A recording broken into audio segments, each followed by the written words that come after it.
अध्यक्ष जी,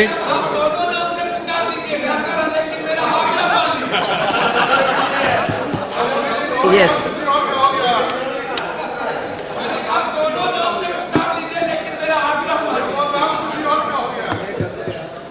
माननीय अध्यक्ष जी,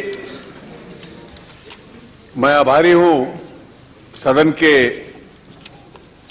बहुत अधिक मात्रा में सदस्यों ने इस बजट की चर्चा में भाग लिया है।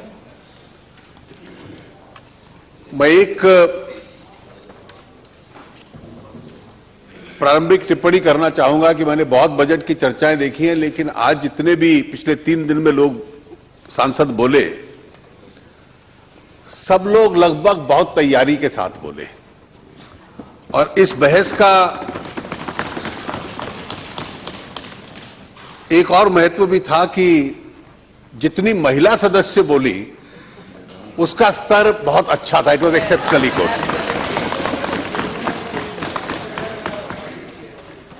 बहस की आरंभ मेरे मित्र शशि थरूर ने की थी और स्वाभाविक है कि वो हमेशा अच्छा बोलते हैं। मेरा सौभाग्य है, मैं उनको 40-45 वर्षों से जानता हूं, जब से विद्यार्थी थे हम लोग।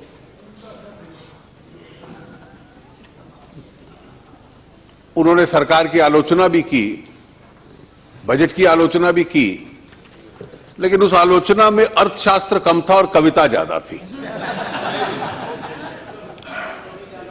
ये जो तर्क था अर्थशास्त्र की दृष्टि से कि टैक्स लगाना अपने आप में गलत है, सरकार को कम कर देना चाहिए। जहां भी हमने कहीं एडिशनल टैक्स लगा, 20 लाख करोड़ के बजट में अगर 20,000 करोड़ के करीब टैक्स लगता है तो 1% भी नहीं होता। तो जो अर्थशास्त्र थरूर साहब का था कि टैक्स मत लगाइए, खर्चे को बढ़ा दीजिए, पर वित्तीय घाटे को मेंटेन करके रखिए। So there should be no tax increase, but expenditure must increase. Now this Sashinomics is something which I found myself unable to understand. How without levying tax you can spend more? अध्यक्ष जी, ये जिस परिस्थिति में ये budget दिया गया है उसकी तरफ हम लोग एक बार देख लें।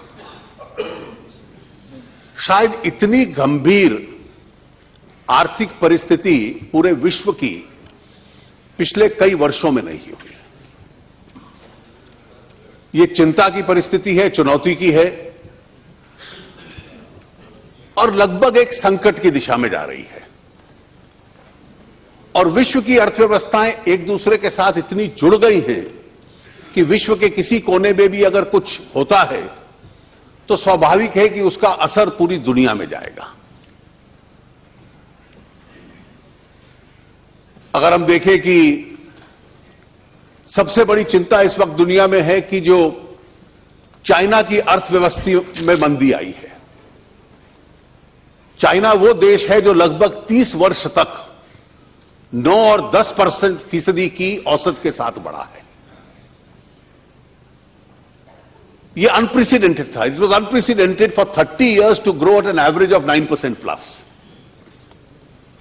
50% of global growth came only from China.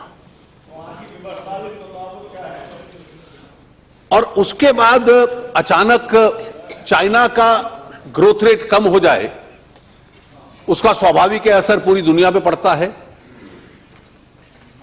Global currencies are impacted, global trade has impacted. Global trade in fact has shrunk. So when I mentioned in my budget speech, when the UPA was in power, global trade was increasing by 7% a year. Today it's shrinking by 4%. तो ये टिप्पणी करना बड़ा सरल है कि export कम हो गए। स्वाभाविक है कम होंगे। Exports will go down because trade is shrinking. And it's shrinking because of 2 reasons. कि जो लोग हमसे खरीदारी करते थे उनकी जेब में पैसा कम है। और दूसरा कारण यह है कि जब तेल की कीमत कम हो गई, कमोडिटीज की कीमत कम हो गई, तो अगर एक्सपोर्ट की मात्रा उतनी रही लेकिन कीमत कम हो गई तो स्वाभाविक है उसकी वैल्यू कम हो जाती है. The shrinkage can be in volumes, it can also be in value. 18% of India's export is refined oil. Crude oil gets treated and then it is sent out, it goes back. तो जब oil की कीमत कम होगी तो उसका import पे भी असर पड़ता है, एक्सपोर्ट पे भी पड़ता है. इसलिए केवल उस आंकड़े को हम ना देखें, लेकिन उस परिस्थिति को हम लोग देखें. जो दुनिया के विकसित देश थे, यूरोप बहुत धीमे से प्रगति कर रहा है, 1-1.5% से ज्यादा नहीं. अमेरिका में ग्रोथ होती है लेकिन एक तिमाही में होती है, दूसरी तिमाही में रुक जाती है, अभी पैची है. जिनके साथ हमारी प्रतिस्पर्धा थी, जिसको ब्रिक्स देश कहते थे, उसमें ब्राजील की स्थिति विशेष रूप से चिंताजनक है. वहां की अर्थव्यवस्था सुकड़ रही है, रशिया की अर्थव्यवस्था सुकड़ रही है, दक्षिण अफ्रीका की थोड़ा बड़ी है लेकिन कमजोर है, चाइना नीचे आ रहा है. और इस परिस्थिति में हम अगर देखें कि पूरे विश्व में जो राजनीतिक परिस्थिति है उसका भी असर पड़ता है कि सऊदी अरेबिया और ईरान के बीच में क्या परिस्थिति बनती है, तेल की पैदावार को लेकर क्या नीति अन्य तेल पैदा करने वाले देशों की बढ़ती है, उसका असर होगा. आने वाले साल में जो साल इसमें जा रहे हैं कि जिस प्रकार की चर्चा अमेरिका के राष्ट्रपति चुनाव में हो रही है, उसका परिणाम क्या होगा और वो बहस को और नीति को किस दिशा में ले जाएगा, वो भी अपने आप में विश्व की आर्थिक परिस्थिति के ऊपर असर डालने वाला है. इस परिस्थिति में आईएमएफ जो नियंत्रण करता है कि पूरे विश्व में हर देश की और विश्व की आर्थिक परिस्थिति कैसे बढ़ रही है, वो हर तिमाही बाद विश्व की अर्थव्यवस्था कैसे नीचे आती जा रही है, global growth is declining, they repeatedly come out with figures. इस परिस्थिति में हम कहां हैं, where do we stand? And the challenge really is how do we build firewalls around ourselves that we are least impacted by the global situation. China impacts us only partly. We are not a part of China's production chain or their distribution chain. But then China does impact us because the volatility that it creates impacts our markets, it impacts our currency. Oil, fortunately, is an advantage for us. The oil prices coming down actually has amounted to a transfer of wealth from the producing countries to the consuming countries.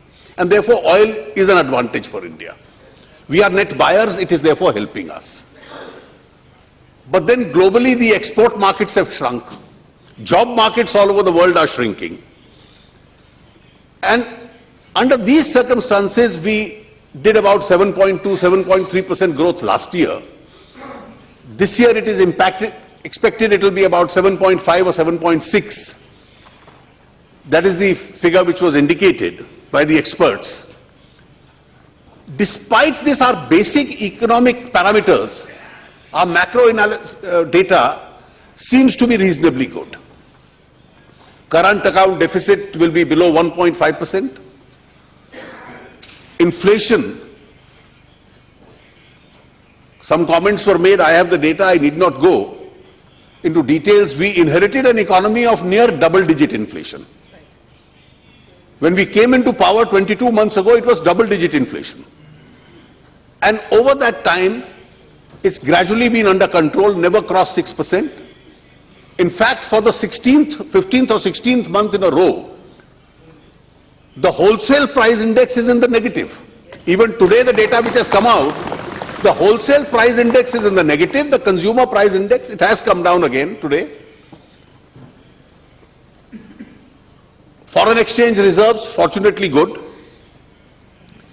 And it is now accepted that last year and this year, and hopefully next year, India has, in this atmosphere of global slowdown, the distinction of being the fastest growing major economy in the world.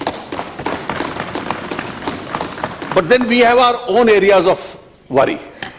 And our own areas of worry are,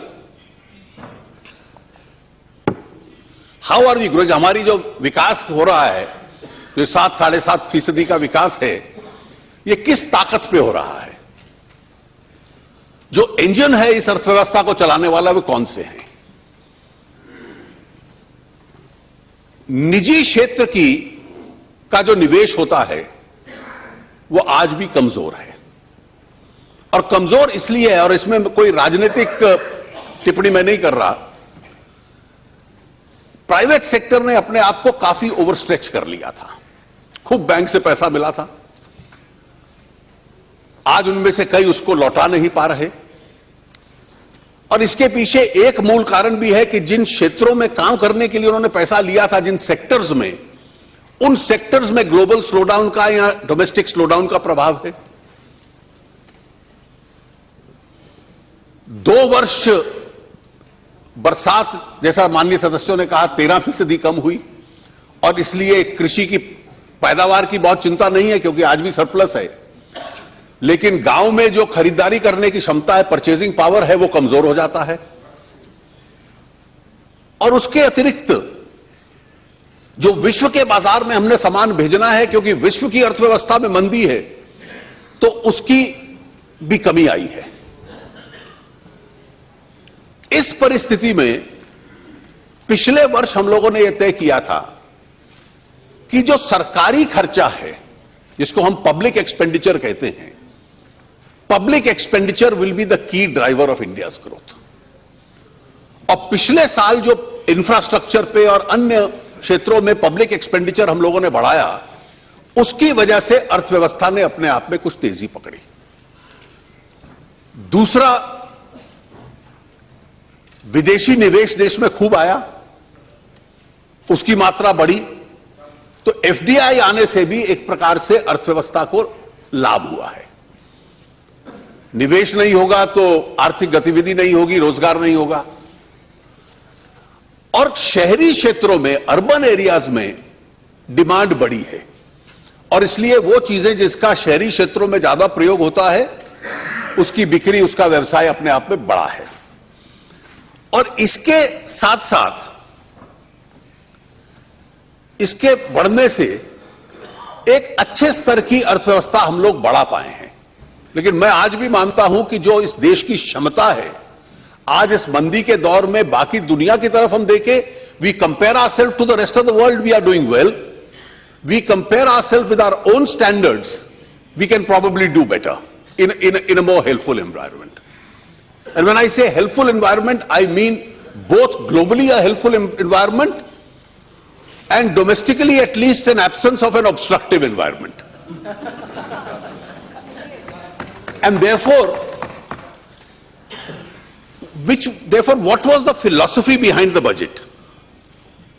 Obviously the philosophy was कि जिन क्षेत्रों में हमें कमजोरी दिख रही है इस मंदी के दौर में पूरे विश्व में, अधिक से अधिक सरकारी साधन उसके अंदर डालें। और इसलिए जो इस बजट को कोई कहे ग्रामीण क्षेत्रों की दृष्टि से है, किसान की दृष्टि से है, इट्स अ रियलिस्टिक बजट। पहला कारण यह है कि ग्रामीण क्षेत्रों में, विशेष रूप से कृषि में, एक अपने आप में कमजोरी थी। 2 वर्ष ठीक बरसात नहीं हुई, गांव की खरीदारी करने की क्षमता कम हुई, और इसलिए अधिक से अधिक साधन गांव के अंदर डालने की आज आर्थिक आवश्यकता भी है। कोई अर्थशास्त्री आपको यह नहीं कह सकता कि वहां पर कम पैसा डालिए। This was economic logic, this was social logic, this is also the political logic. तीनों तर्क यही कहते हैं कि वहां डालिए। और इसलिए सरकार ने अब ग्रामीण सड़कें हैं,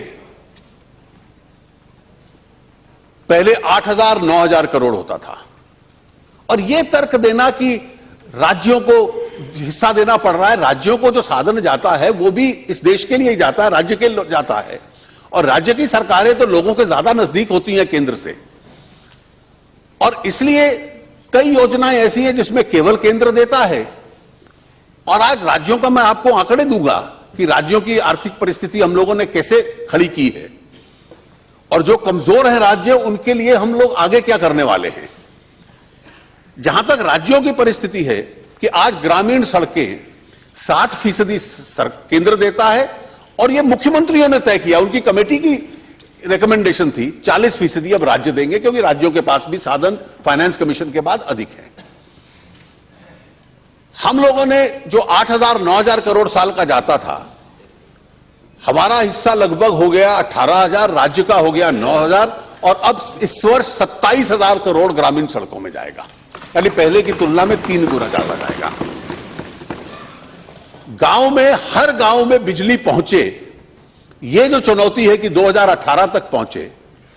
कल पीयूष गोयल ने मुझे बताया कि लगभग 6,500 गांव हम लोग कवर कर चुके हैं 18,000 में से, और इसलिए हम जो टारगेट डेट है उससे आगे तेज गति में चल रहे हैं। एक 1 मिनट, हमने शायद हाउस 7 बजे तक केवल बढ़ाया था, तो जब तक ये पूरा बजट का काम नहीं होता है तब तक आप सबकी अनुमति से हाउस का समय एक्सटेंड कर लेते हैं। धन्यवाद। सिंचाई, अध्यक्ष जी, सिंचाई के संबंध में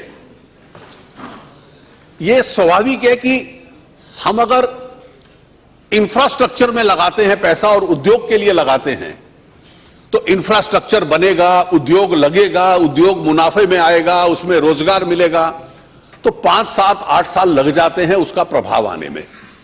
जो सिंचाई में पैसा खर्च होता है उसका अगले साल आपको परिणाम नजर आ जाता है। और इसलिए गुजरात का, मध्य प्रदेश का, आंध्र प्रदेश के कुछ क्षेत्रों का एक जो पुराना अनुभव आया है कि जहां जहां सिंचाई में पैसा साधन लगे हैं उसका एक लाभ हुआ है वहां की अर्थव्यवस्था को। ये केवल हम आंकड़ा देखें तो बजट में 3-4 अलग अलग हेड्स में इसमें एक्सपेंडिचर है।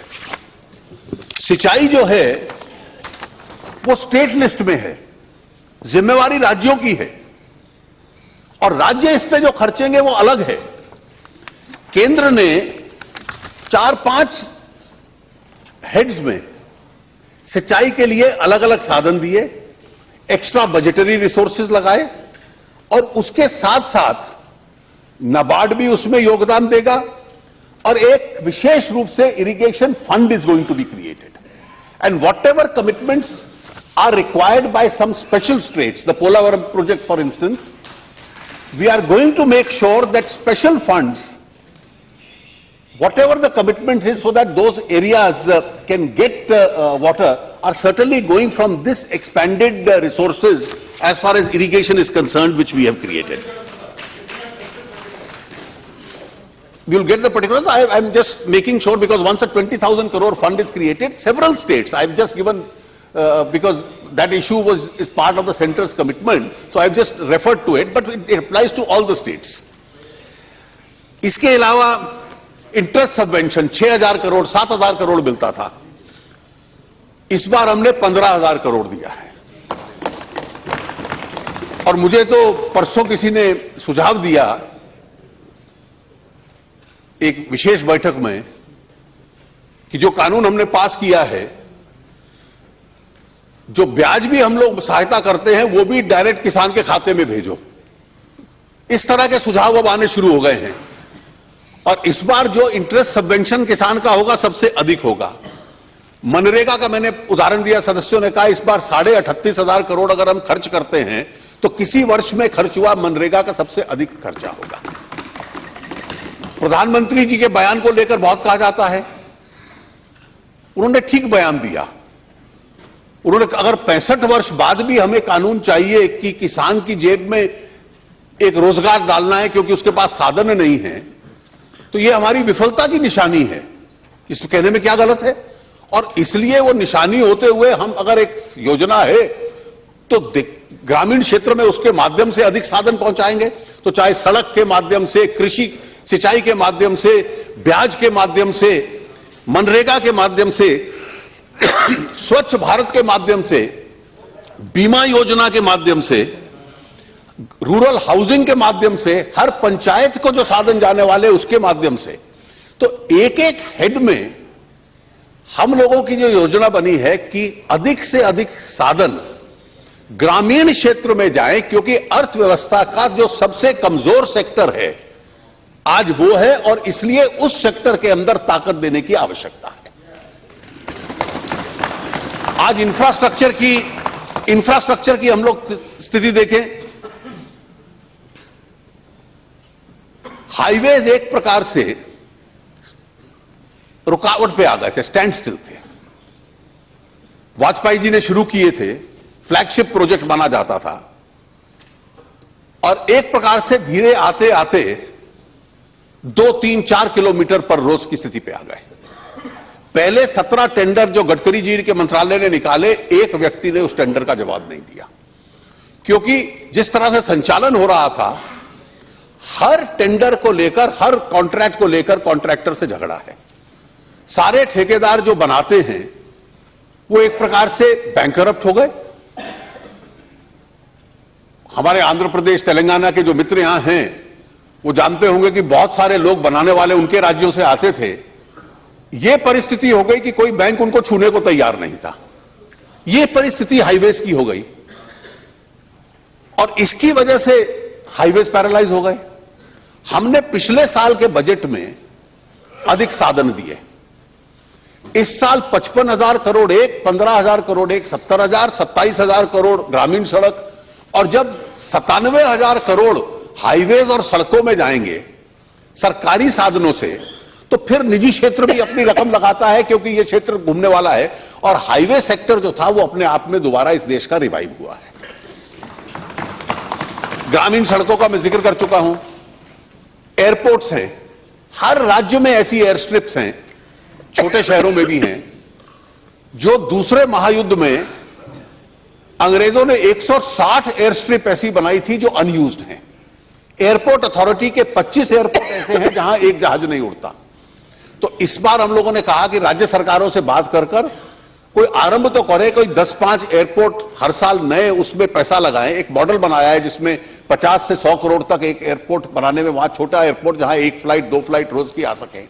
और जो एयरपोर्ट अथॉरिटी के हैं, क्योंकि एयरपोर्ट अथॉरिटी के पास अब साधन है, तो इसके अशोक राजू साहब का मंत्रालय इसमें योजना बना रहा है कि उन एयरपोर्ट्स को आप एयरपोर्ट अथॉरिटी के माध्यम से कम 10 को इस बार ये डेवलप करेंगे।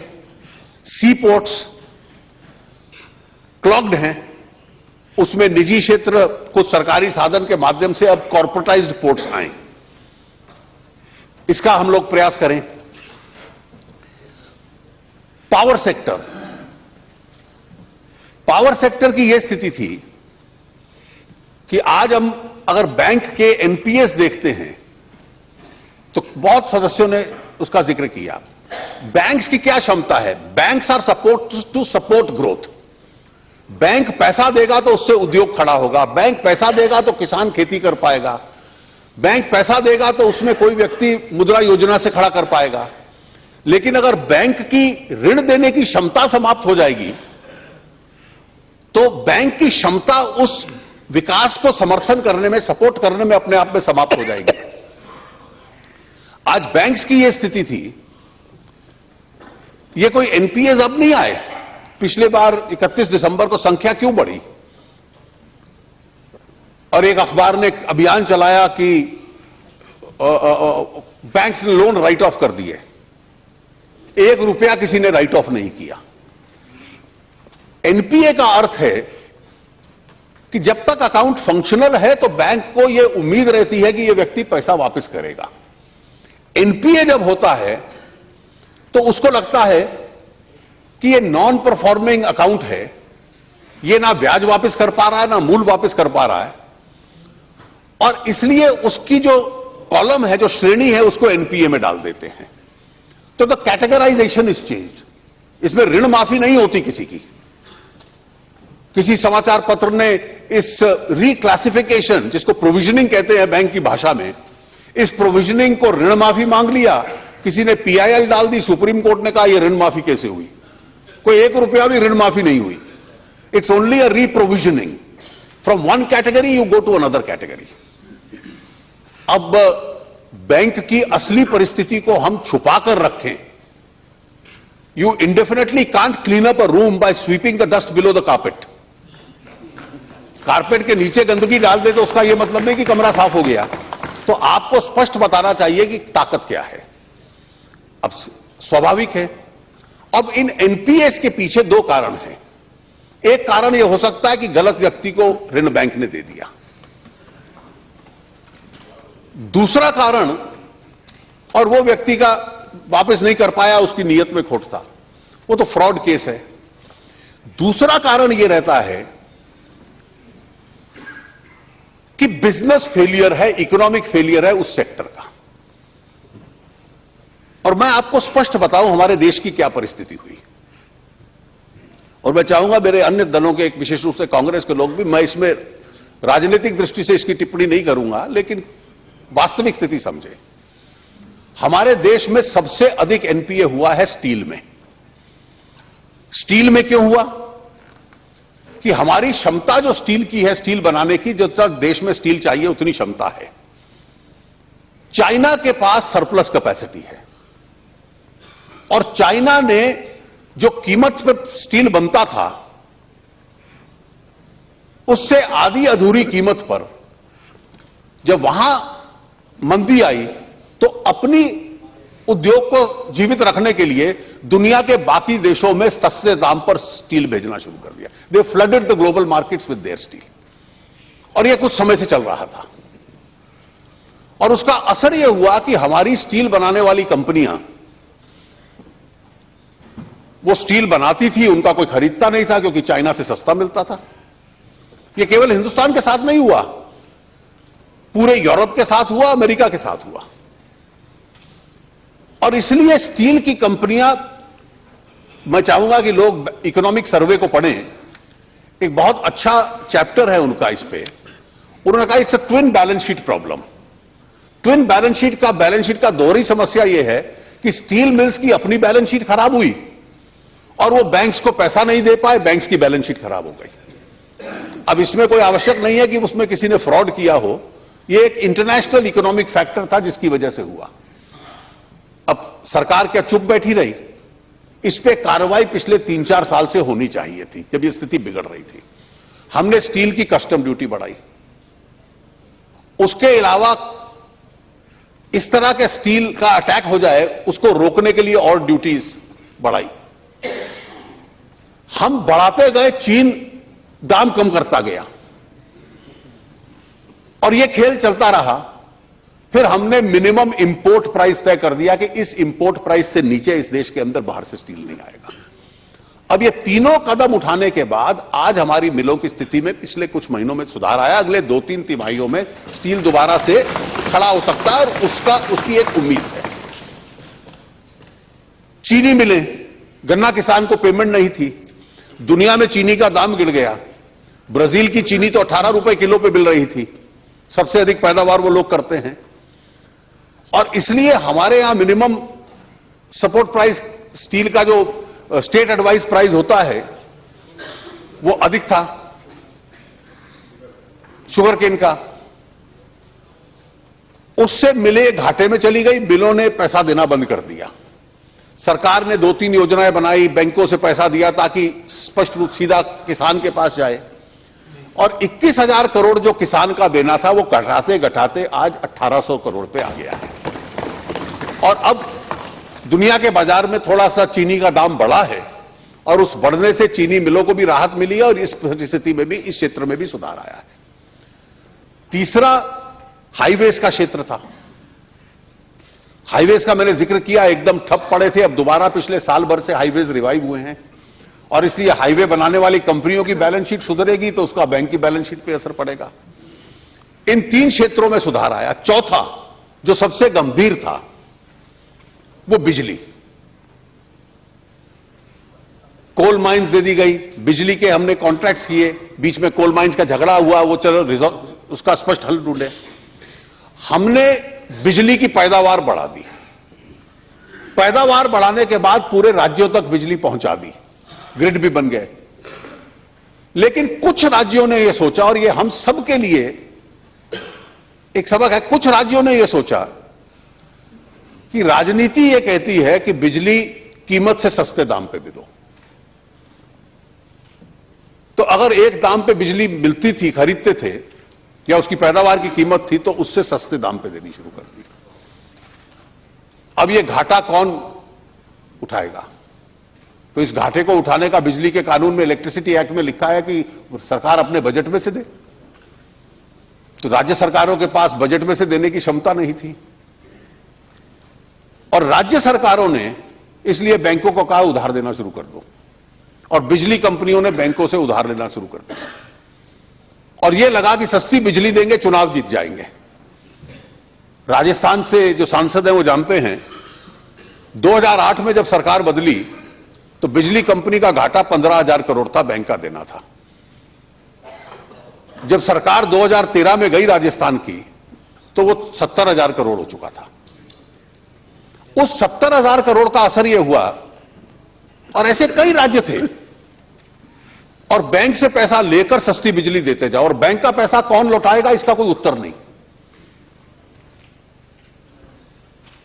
अब इस परिस्थिति में सरकारें कुछ करने, केंद्र ने कुछ कदम नहीं उठाए, और बिजली कंपनियों के जो स्टेट डिस्कॉम्स हैं उसके घाटे बैंकों के ऊपर रिफ्लेक्ट करने शुरू हो गए। अब राजस्थान में यह स्पष्ट हो गया कि इतिहास में सबसे अधिक घाटा भी बिजली कंपनी का कर दिया, और इतिहास में सबसे कम सीटें भी आई। तो दोनों का आपस में कोई संबंध नहीं था।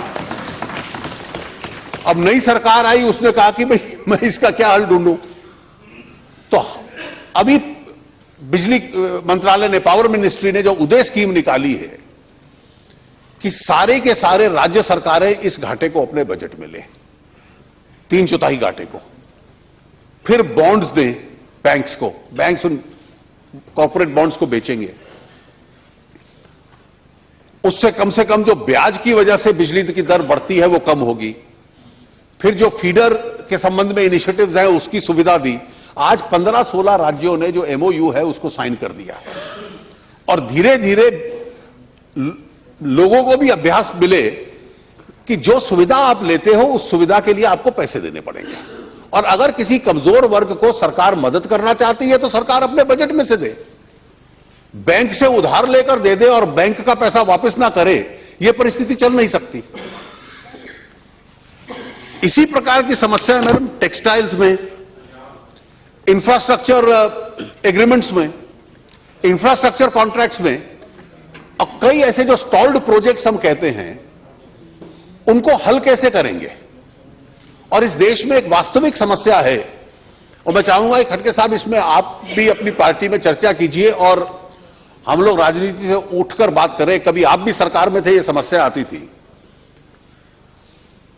कोई अगर आप इंफ्रास्ट्रक्चर प्रोजेक्ट में कोई समझौता या सेटलमेंट करते हो, मान लीजिए प्रोजेक्ट विलंब हो गया, डिले हो गया और कीमत बढ़ गई, और आपने कहा कि भाई दुनिया में कीमत बढ़ गई है इसलिए हम थोड़ा पैसा ज्यादा देंगे, तो फिर डर लगता है सीबीआई भी आ जाएगी, सीएजी भी आ जाएगा, तो इससे, और पीआईएल भी हो जाएगी। तो इसलिए इस झगड़े को चलने दो। 15-16 लाख करोड़ रुपए के कॉन्ट्रैक्ट्स ठप पड़े थे जब आप शासन से बाहर गए, क्योंकि कोई व्यवस्था नहीं है उस समस्याओं का हल ढूंढने के लिए। हम लोगों ने आर्बिट्रेशन एक्ट बदला है, आपने समर्थन किया उसका, कि साल 6 महीने में फास्ट ट्रैक आर्बिट्रेशन से इसको डिस्प्यूट करो। हर हाईकोर्ट में इसका हल ढूंढने के लिए एक कॉमर्शियल डिवीजन बनाया है कि एक कॉमर्शियल डिवीजन बने, वो उसका हल ढूंढे। उसके बाद बजट में मैंने प्रस्तावना की है कि रेजोल्यूशन ऑफ पब्लिक कॉन्ट्रैक्ट्स इस कानून बने, जिसमें एक स्टैट्यूटरी मैकेनिज्म हो कि जो पब्लिक कॉन्ट्रैक्ट्स हैं वो राज्य सरकारों के हैं या केंद्र के हैं, वो ठप ना पड़े रहें।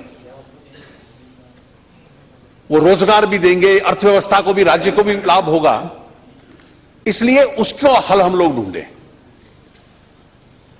जहां प्राइस एस्केलेशन होता है उसका भी एक स्टैट्यूटरी मैकेनिज्म मैंने इसका बजट में जिक्र किया है, ताकि इन समस्याओं को हम लोग हल करें, और जो इसका हल करने जा रहा है उसको शक की नजर से देखेंगे कि यह सरकार भ्रष्ट है, बेईमान है, राज्य सरकार की है या केंद्र की है या कोई अधिकारी है, इसलिए इसका हल ढूंढ रहे हैं।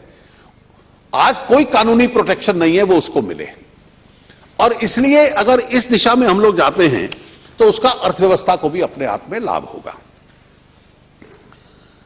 सामाजिक चिंता इस देश में स्वाभाविक है गरीबी की वजह से। पहले वर्ष में हमारी प्राथमिकता थी फाइनेंशियल इंक्लूजन, कि हर व्यक्ति को बैंक अकाउंट के साथ जोड़ दिया जाए, नए खाते खुले, उन खातों को ऑपरेशनलाइज किया जाए। आज 70-75% ऑपरेशनलाइज्ड हैं। उसके बाद हमारी योजना थी कि जो समाज अनइंश्योर्ड है, अनपेंशन्ड है, उस पर आकर्षक बीमा योजना पिछले साल हम लाए, 12 रुपए वाली और 300 रुपए वाली। अटल पेंशन योजना लाए ताकि 60 साल 65 साल की आयु के बाद लोगों के पास थोड़े साधन हो।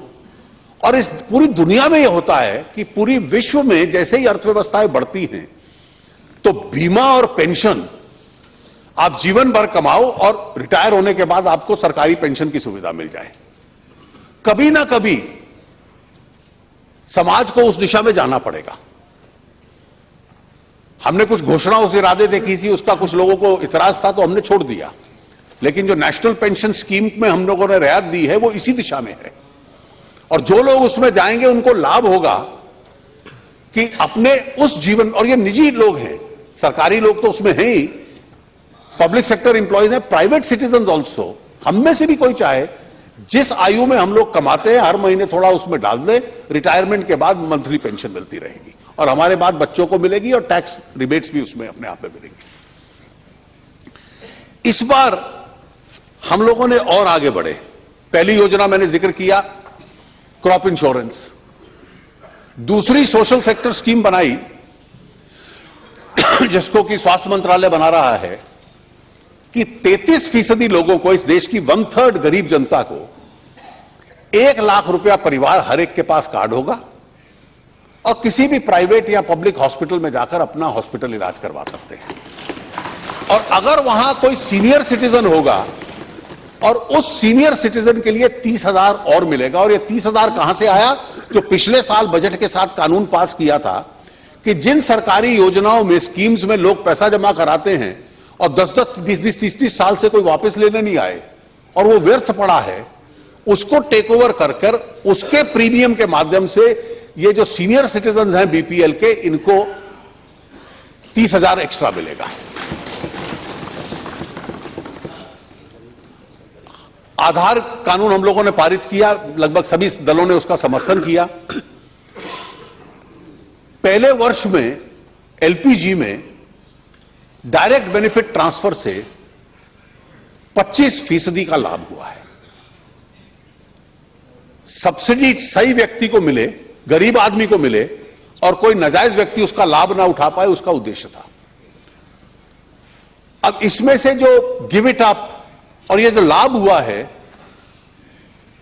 अब क्योंकि सब्सिडी टारगेट करनी है इसलिए गैस कनेक्शन का लाभ गरीब आदमी को मिले। तो 5 करोड़ परिवारों को 3 वर्ष में, कुछ को इस साल, कुछ को अगले 2 साल में, पहला गैस कनेक्शन, स्टोव सारा सरकार देगी। उसके बाद उसको अभ्यास डालेंगे, उसके अकाउंट में भी पैसा जाएगा। और ये पर्यावरण की दृष्टि से भी अच्छा है और सामाजिक दृष्टि से भी अपने आप में अच्छी योजना है। और मैं तो चाहूंगा कि जो कानून हमने बनाया है आधार का, उसके तहत केवल केंद्र सरकार नहीं, राज्य सरकारें भी उसका भरपूर लाभ उठाएंगी, जिसमें सब्सिडी का पैसा बचेगा ताकि उसको गरीब वर्ग के लिए और तीव्रता से उसको डाल सके। मुद्रा योजना एक बहुत सफल योजना है। 50,000, 5 लाख, 10 लाख तक के छोटे ऋण लोगों को मिलते हैं और ये समाज के गरीब लोग हैं लेकिन ईमानदार लोग हैं। इसमें जो रिकवरी रेट है वो 99% से भी ज्यादा है। वो कोई पैसा नहीं मार रहा, वो रात को आकर 12 बजे से पहले एटीएम मशीन में वापस जमा करवा देते हैं ताकि उस दिन का ब्याज बच जाए। मैं उनके कुछ कार्यक्रमों में गया जहां उनको टेक्स्ट करने थे, स्लम्स में महिलाएं, आप किसके लिए प्रयोग करेंगी? मैं वहां ब्यूटी पार्लर चलाऊंगी। आप किस लिए करेंगी? मैं बोटिक चलाऊंगी।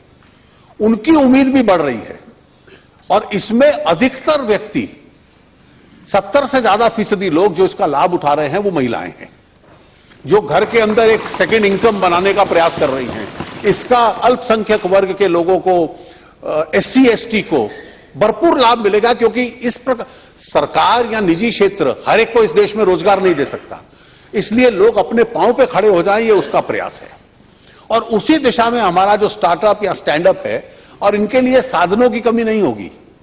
स्टैंडअप में तो योजना ही महिलाओं के लिए और SC ST के लिए है कि हर बैंक की ब्रांच इन दोनों वर्गों में से एक एक व्यक्ति लेगा, 1-1 करोड़ तक का ऋण देगा, और 2 ऐसे व्यवसायिक एंटरप्रेन्योर्स, एक महिला और एक SC ST वर्ग से उनको खड़ा करेगा।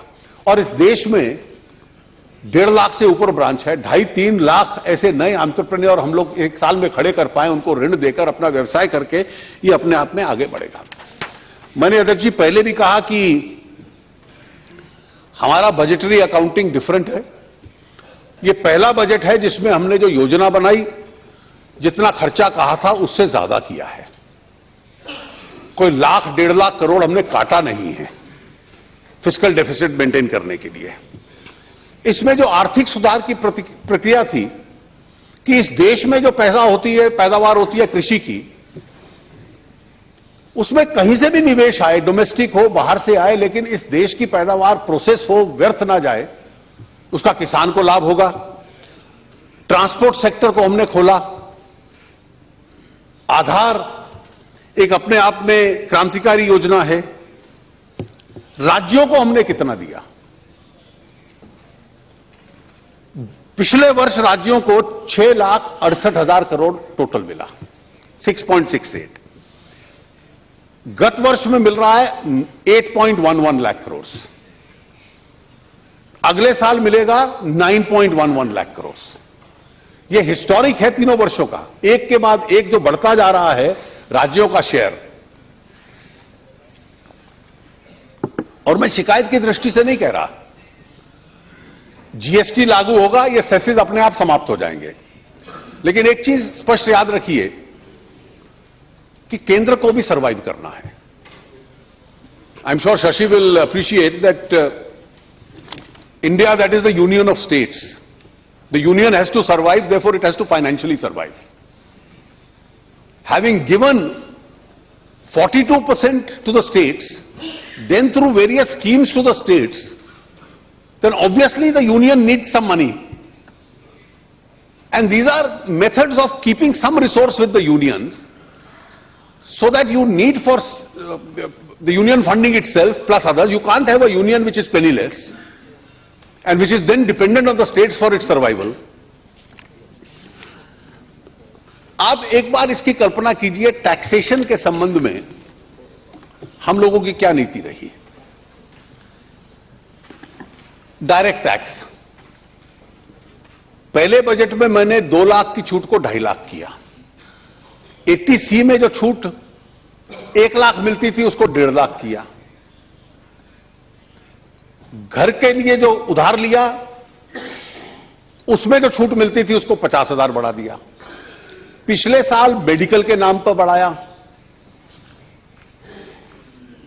ट्रांसपोर्ट के नाम पे बढ़ाया, ताकि ये छूट बढ़ती जाए, जिसका उद्देश्य यह था कि टैक्स पेयर बेस भी छोटा ना हो, लेकिन उसके साथ साथ लोगों के हाथ में ऐसी आमदनी रहे जिसको वो खर्च कर पाए। ये सब छोटे टैक्स पेयर के हित में थे। इस बार जो किराएदार है उसको 60,000 की छूट दे दी हम लोगों ने। हर छोटे टैक्स पेयर को 5,000 तक की छूट दे दी। इसमें 2 करोड़ टैक्स पेयर आते हैं। लेकिन 2 ऐसे प्रावधान जिसकी चर्चा किसी ने की नहीं, हमने टैक्स व्यवस्था को कितना सरल किया। जितने छोटे दुकानदार व्यवसायिक हैं इस देश में, जिसकी टर्नओवर 2 करोड़ रुपए साल तक की है, और 2 करोड़ में अधिकतर दुकानदार, वर्कशॉप ओनर, सारे छोटे लोग आते हैं, उसको कोई किताबें नहीं मेंटेन करना, कोई बुक्स ऑफ अकाउंट नहीं चाहिए। हमने प्रिजम्पटिव इनकम मान लिया है कि अब हम अंदाजे से मान रहे हैं कि जितनी आपकी टर्नओवर है उसका 8% आपकी आमदनी होगी। उस 8% में से वो थोड़ी बहुत जो छूट उसको मिलती है सेक्शन 80 वगैरह की, वो ले ले और बकाया पे टैक्स दे दे। वो जो टैक्स भरेगा वो स्वीकार हो जाएगा, वो ऑनलाइन टैक्स भरे, उसको ऑनलाइन ऑर्डर मिलेगा और ऑनलाइन रिफंड आएगा, और कोई उसको किताब मेंटेन नहीं करनी, कोई उसको कह नहीं सकता। इसमें लाखों लाखों लोग इस प्रिजम्पटिव इनकम में आने वाले हैं और छोटे आदमी की सिरदर्द एकदम समाप्त की है। जितने प्रोफेशनल्स हैं, चार्टर्ड अकाउंटेंट्स हैं, डॉक्टर्स हैं, एडवोकेट्स, आप डॉक्टर के क्लिनिक में जाते हैं, वहां बाहर पैसा देते हैं, उसमें लोगों को लगता है कितना टैक्स देते होंगे, कितना नहीं देते होंगे।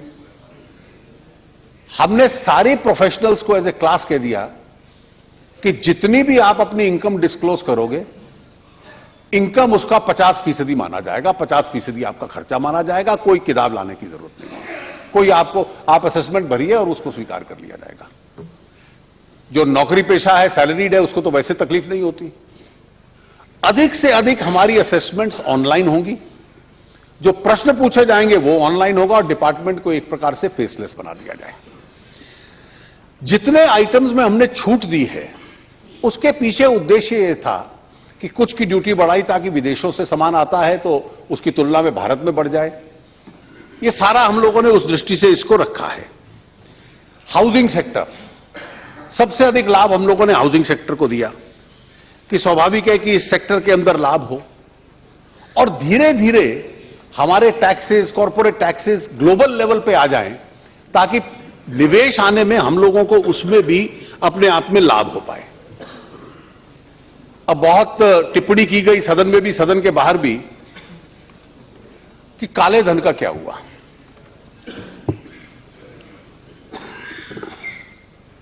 अध्यक्ष जी, मैं आपको इसका जिक्र कर दूं, मैंने 3 सेटलमेंट स्कीम्स बनाई हैं इस बजट में, 4 हैं। पहली है कि किसी के पास कोई पैसा है जो असेसमेंट से छूटा हुआ है, 30% टैक्स और 15% पेनल्टी, 45% देकर वो उसको दे सकता है। दूसरा यह है कि जिसकी अपील पेंडिंग है, चाहे डायरेक्ट टैक्स में चाहे इनडायरेक्ट टैक्स में, वो टैक्स प्लस इंटरेस्ट देके बिना पेनल्टी के till the date of assessment, कुछ कैटेगरीज तक उसको सेटल कर सकता है। जिन पे रेट्रोस्पेक्टिव टैक्स लागू होता है, क्योंकि उनको मालूम नहीं था कि भविष्य की तारीख में टैक्स लगेगा, वो केवल मूल अमाउंट देके सेटल कर ले, तो टैक्सेशन को क्लीन अप किया जाए।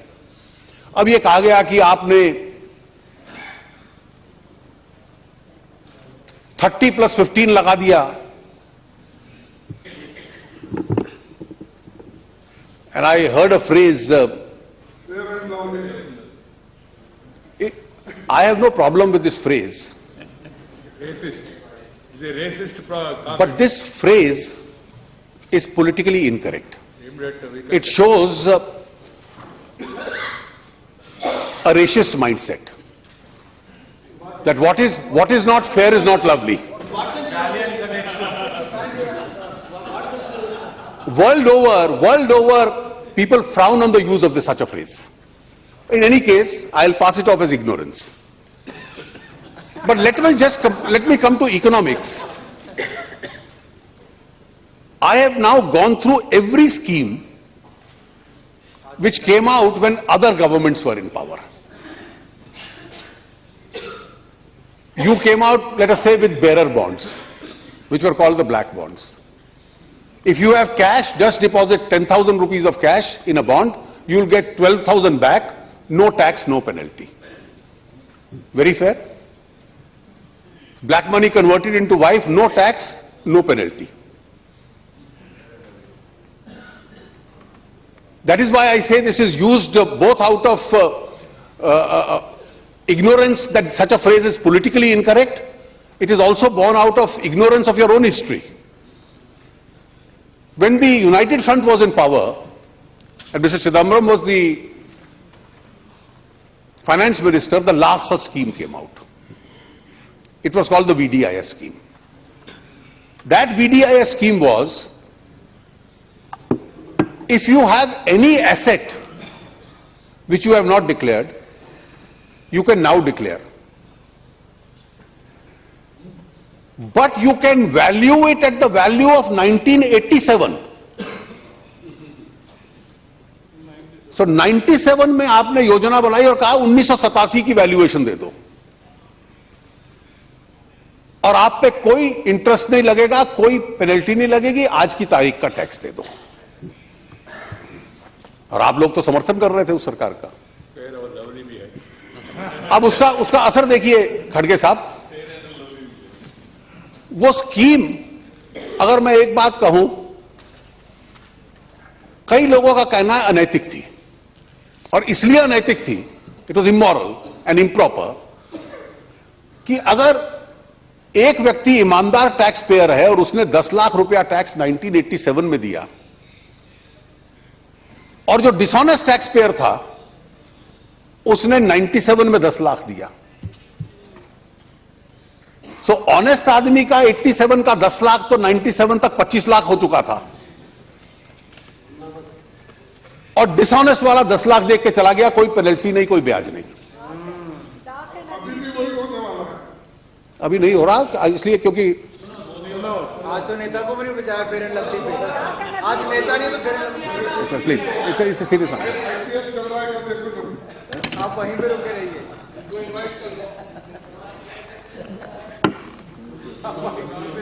The 1997 scheme was commented upon as being discriminatory against an honest taxpayer because there was no penalty, and it was valued at a 10-year-old value. And the effect of 10-year-old value was most declarants were either housewives or minor children. So what business people did was that in the name of their wives or children they started saying, मैंने 87 में gold खरीदा था, cash तो system में आया नहीं, या मैंने बिजनेस में इन्वेस्टमेंट किया था, या मैंने लैंड या प्रॉपर्टी में इन्वेस्टमेंट किया था 87 में, और 87 की वैल्यू पे मैं आज टैक्स दे रहा हूं, नो पेनल्टी नो इंटरेस्ट। किसी ने सुप्रीम कोर्ट में चैलेंज कर दिया, तो सुप्रीम कोर्ट में यह एफिडेविट दे दिया कि कुछ लोग मानते थे कि आफ्टर मी द डिल्यूश, तो सुप्रीम कोर्ट में एफिडेविट दे दिया, अब ये हमारी अंतिम स्कीम है, इसके बाद कभी भारत सरकार नहीं लाएगी। अरे सरकार तो चली गई, लेकिन भारत तो जीवित रहने वाला था। तो what was the need for any government to bind all future governments? Now the position is, this is not a amnesty or VDIS. If you have got any income today which you have not declared, at today's value you must declare, at today's market value, and pay 50% over and above the tax. So 30 plus 15 will pay 45%. That is why it's neither VDIS nor any form of amnesty or a concession. There are several issues, sir, which members have raised. Many members across have raised the issue of 1% on jewelry. Sir, let me just make it clear. Who does it? माननीय सदस्य, एक बार मैं इस पे स्पष्ट कर दूं, आपकी जिस दिन कृपा होगी और जीएसटी आएगा, तो हर वस्तु जीएसटी में आएगी, तो स्वाभाविक है गोल्ड भी आएगा। ये उसकी तैयारी है, पहले भी सरकारें करती रही हैं, अब भी है, और अब लगता है कि शायद जल्दी आए। उस परिस्थिति में यह किसी छोटे उद्योगी पे नहीं लग रहा, उसकी तैयारी में, जिसकी पिछले वर्ष 12 करोड़ की टर्नओवर है और आने वाले वर्ष में जिसकी हर साल 6 करोड़ या उससे ज्यादा होगी। यह केवल प्रिंसिपल ट्रेडर पे लगेगा, किसी बनाने वाले पे नहीं लगेगा, यह स्पष्ट इंस्ट्रक्शन है। और तीसरा मैं ये कह दूं कि जो माननीय सदस्य गोपाल शेट्टी जी ने, अन्य लोगों ने कहा, इसकी स्पष्ट इंस्ट्रक्शन भी दे दी गई है, और कोई इंस्पेक्टर नहीं जाएगा, क्योंकि इसमें सेल्फ सर्टिफिकेशन होगा। जो अपना सर्टिफिकेट, और जो राज्यों में वैट देते हैं जिस वैल्यू पे, या जो सीए का सर्टिफिकेट होगा, केवल उसी के बेस पे होगा। मुझे इसके वो लोग मिलते रहे हैं, सेल्फ सर्टिफिकेशन से होगा। लेकिन क्योंकि हर वस्तु जीएसटी के दायरे में आती है, इसलिए ये उसकी तैयारी का है, और किसी का हैरेसमेंट नहीं होगा, किसी माननीय सदस्य को हैरेसमेंट का पता चले, क्योंकि कोई इंस्पेक्शन के लिए नहीं जाएगा, सेल्फ सर्टिफिकेशन होगा। इसकी क्लियर इंस्ट्रक्शन हम लोगों ने दे दी है। माननीय सदस्यों ने कुछ राज्यों के विषय उठाए। अब स्वाभाविक है कि जम्मू कश्मीर के संबंध में प्रधानमंत्री जी ने घोषणा की हुई है पैकेज की। हम लोग चाहते हैं कि जम्मू कश्मीर का और उसके तीनों क्षेत्रों का अत्यधिक जल्दी से जल्दी विकास हो, और जितनी इंस्टीट्यूशंस पिछले 2-3 साल में हम लोगों ने अलग अलग क्षेत्रों में सैंक्शन किए हैं और जितने प्रोजेक्ट्स किए हैं, हम लोग चाहेंगे कि वहां जल्दी से जल्दी लागू हो। उसमें जितनी कमिटमेंट्स दी गई हैं, वी स्टैंड बाय देम। जो बिहार के संबंध में की गई हैं, उसमें एक एक को निभाया जाएगा।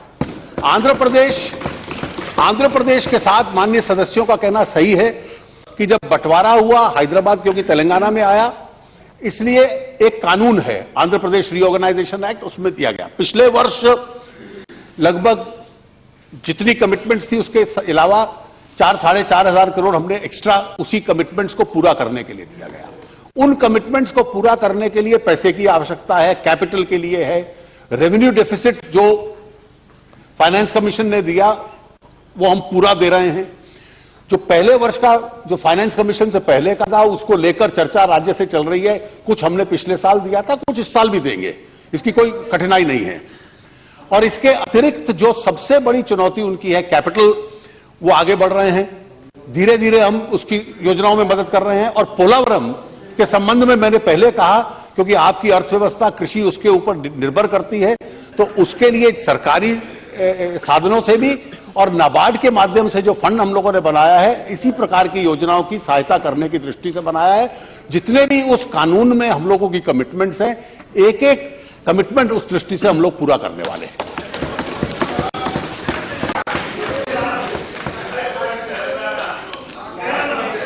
अध्यक्ष जी,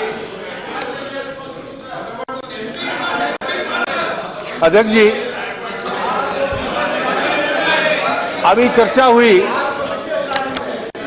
अध्यक्ष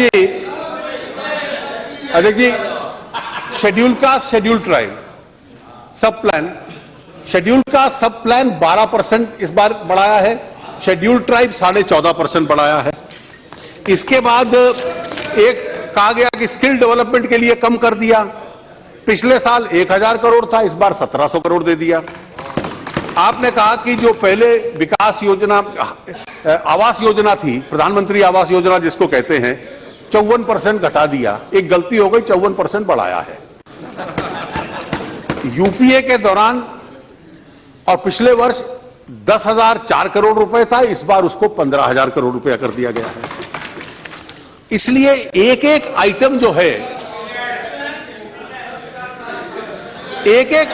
है, उसको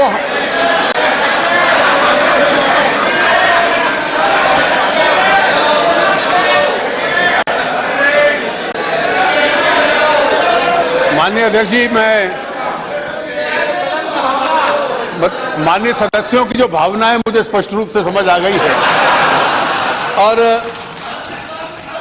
सरकार के साधन जब भी अनुमति देंगे निश्चित रूप से हम इस पे विचार करेंगे।